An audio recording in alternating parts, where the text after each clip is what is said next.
Caro contabilista, como devem ser contabilizados os custos associados aos empréstimos obtidos para aquisição, construção ou produção de um ativo? Devem ser registrados como gastos do período ou incluídos ao valor do ativo? E caso a opção seja capitalizá-los no valor do ativo, quais são os custos dos empréstimos que podem ser capitalizados e em que conta isso deve ser realizado? São essas e outras questões que vamos abordar hoje ao falar da norma de contabilidade e relato financeiro número 27, custos dos empréstimos obtidos, que tem como correspondente a IAS 23, Borrowing Costs. Então, para começar a falar da norma, é importante aqui trazer o conceito do ativo elegíveis, pois são esses ativos elegíveis que vão reunir condições para que os custos dos empréstimos associados à sua aquisição, produção ou construção sejam adicionados ao valor do ativo. Assim, os ativos elegíveis são definidos segundo a norma como aqueles ativos que levam um período substancial de tempo para poder estar prontos para venda ou prontos para o uso dentro da entidade. A norma não define exatamente o que seria o período substancial, mas segundo um julgamento profissional, seja olhando para o lado da gestão, assim como o lado contabilístico, poderíamos considerar aqueles ativos que levam pelo menos um ano ou mais para serem construídos e estarem prontos, seja para venda ou mesmo para o uso interno dentro da entidade, como um ativo tangível, intangível, entre outros. Temos como exemplos de ativos elegíveis os equipamentos industriais que levam muito tempo, seja para a sua montagem ou para a sua construção, os inventários também que levam muito tempo, mais que um ano para a sua conclusão e poder estar pronto para venda, assim como também propriedades de investimento. Desta forma, os custos que podem ser capitalizados, segundo a norma, falamos de juros de descobertos bancários, juros de empréstimos obtidos, amortização de descontos ou de prêmios, amortização de custos acessórios, encargos financeiros e diferenças de câmbio. Então, todos esses custos constituem custos que podem provavelmente ser adicionados e capitalizados como custos do ativo, mas apenas para os ativos elegíveis. E quando é que deve iniciar essa capitalização no ativo? Muito bem, segundo a norma, a capitalização dos custos ao valor do ativo deve iniciar exatamente quando as despesas para a construção desse ativo já tenham começado, ou seja, já estamos a incorrer as despesas ao construir um determinado ativo com base num fundo proveniente de um empréstimo. Mas importa frisar aqui que a norma define dois tipos de fundos que podem ser usados para capitalizar no ativo. Seriam os fundos específicos e os fundos genéricos. Os fundos específicos, estamos a falar daqueles fundos que obtemos exatamente para poder adquirir, construir ou produzir um determinado ativo. Então, aqueles empréstimos que nós obtemos exatamente para um ativo específico. Nesses casos, qual seria o custo a incluir no valor do ativo? Aí temos que pegar o custo do empréstimo, o valor que pagamos com os juros e deduzir os rendimentos que nós podemos ter com uma aplicação de tesouraria de curto prazo que nós podemos fazer. Ou seja, temos uma situação em que nós vamos incorrer custos com o empréstimo que realizamos, mas esse mesmo empréstimo, por não estarmos a usar todo ele, sendo que ele é só específico para um determinado ativo, então nós podemos fazer umas aplicações de curto prazo e deduzir os rendimentos que vamos ter ao custo dos juros que nós pagamos. Assim, o valor que irá nos dar dessa diferença vai ser o valor que será capitalizado ao valor do ativo. E por outro lado, temos os fundos genéricos. Os fundos genéricos, falamos daqueles fundos que nós obtemos, mas não temos uma indicação de uma aplicação específica deles. Nós podemos usar esses valores para ir adquirindo ou investindo em várias situações em simultâneo.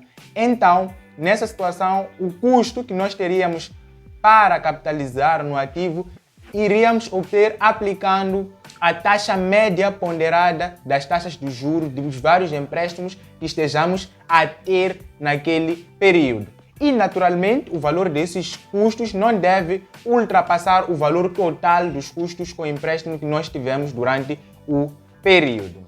Porém, há algumas situações que podem nos fazer ter que suspender a capitalização dos juros que nós pagamos nos empréstimos para a construção, produção ou aquisição de um ativo, como sejam algumas situações que interrompem essa construção. Posso dar exemplo aqui, por exemplo, no âmbito da construção civil, em que nós temos uma obra que está a ser feita mediante um empréstimo que foi incorrido e os juros estão a ser capitalizados ao valor desse ativo.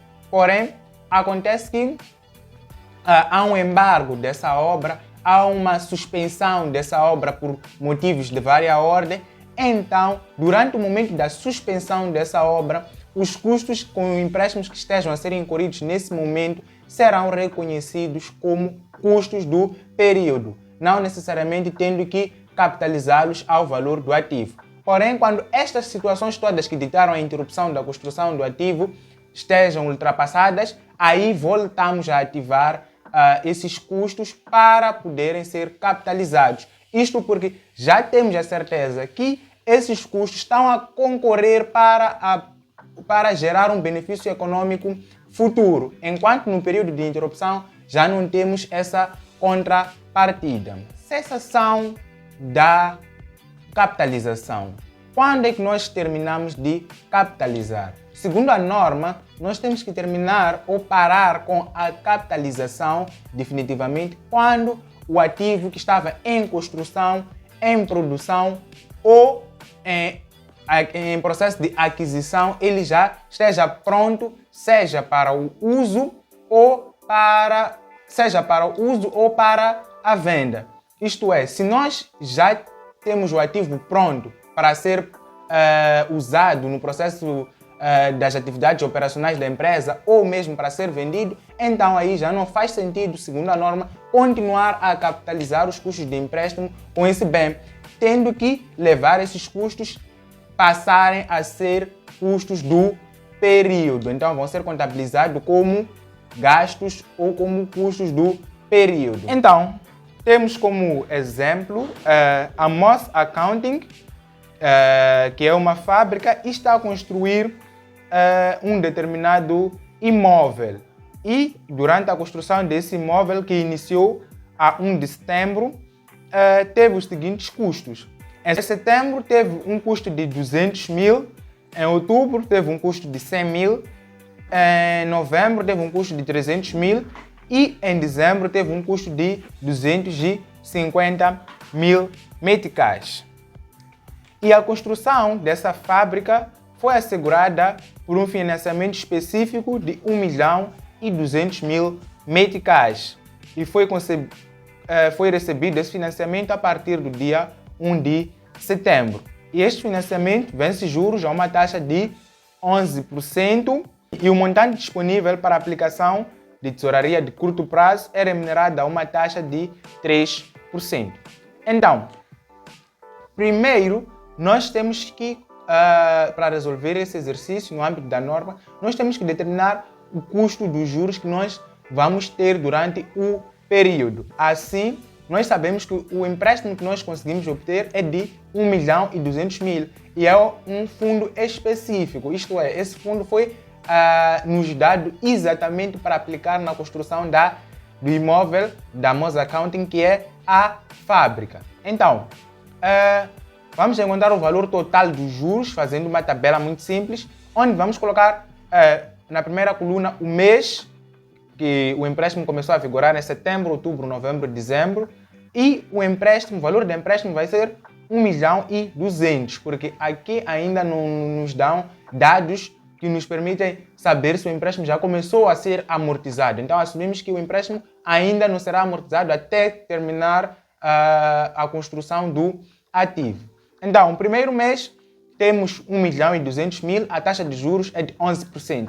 Então, o valor dos juros será usado aplicando a taxa, que é anual, ao valor do empréstimo e dividindo por 12. Então, ficamos com um cálculo de 1.200.000 dividido por 12 vezes 11%. Então, vamos ter um valor mensal de juros de 11.000.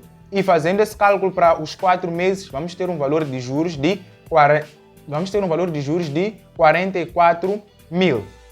E por outro lado, vamos calcular o rendimento que nós temos com base nas aplicações de tesouraria. Então, a aplicação de tesouraria nós vamos ter que fazer com o valor que resta, tirando o valor que nós gastamos em cada mês. O empréstimo é de 1.200.000. Então, no primeiro mês, nós tivemos um custo com a construção de 200.000 meticais. Então, nos resta um valor de 1 milhão para poder ser aplicado. A taxa de 3%, vamos ter um rendimento de juros de 2.500 para o primeiro mês, que é o mês de setembro. Para o segundo mês, ficamos com um valor de 900.000, porque dos 1 milhão que tínhamos aplicado, tiramos mais 100.000 no segundo mês, ficamos com 900.000 disponível para aplicar a curto prazo e ficamos com uma taxa, com um juro de 2.250. Então, fazendo esse cálculo para todos os meses, ficamos com o valor total de juros recebidos por aplicação de tesouraria de curto prazo de 7.125 meticais. Então, o valor líquido dos juros que nós podemos capitalizar no valor do ativo é pegar os juros que incorremos pagando, subtraindo os juros que recebemos fazendo as aplicações de tesouraria de curto prazo, que vai nos dar um valor de 36.875, onde fazemos 44.000 menos 7.125. Então, para poder capitalizar esse valor, nós vamos fazer um lançamento em que vamos debitar a conta 3.4, investimentos em curso, 3.4.2, ativos tangíveis a débito, em contrapartida da conta 69, gastos financeiros, 6911, juros de empréstimos bancários. Por que acreditamos essa conta? Porque nós assumimos que já tinha sido feita a contabilização dos juros na totalidade na conta 69. Então, ao fazer esse lançamento inverso, nós retiramos os juros desta conta e colocamos na conta correta para a posterior capitalização. Então, o valor vai ser de 36.875. Então, vamos para um outro exemplo prático, diferente do exemplo que estávamos a ter. Este outro exemplo já é uma aplicação de fundos genéricos, onde já seremos obrigados a calcular uma taxa média ponderada para poder encontrar o valor dos juros que deverão ser capitalizados. Então, temos ainda a empresa Moss Accounting, que está a construir uma outra fábrica que começa a 1 de setembro, com os seguintes custos para cada mês. Primeiro mês, 100.000 meticais. Segundo mês, 250.000 meticais. Terceiro mês, que é o mês de novembro, 250.000 meticais. Dezembro, idem, 250.000 meticais. E a construção da fábrica foi assegurada pelos seguintes financiamentos genéricos.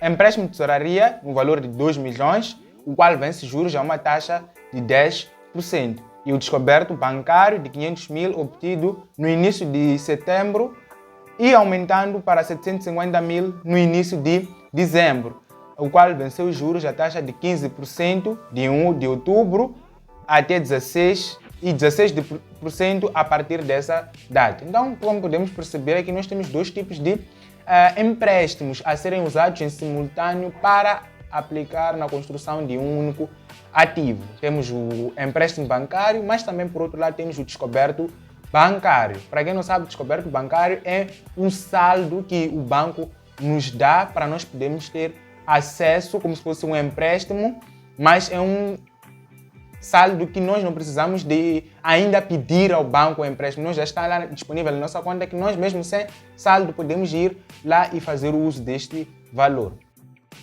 Então, para resolver este exercício, vamos construir uma tabela que vai nos permitir apurar os juros totais, tanto os juros por um lado do empréstimo, assim como por outro lado os juros do descoberto bancário, que é para termos os juros totais incluídos durante o período.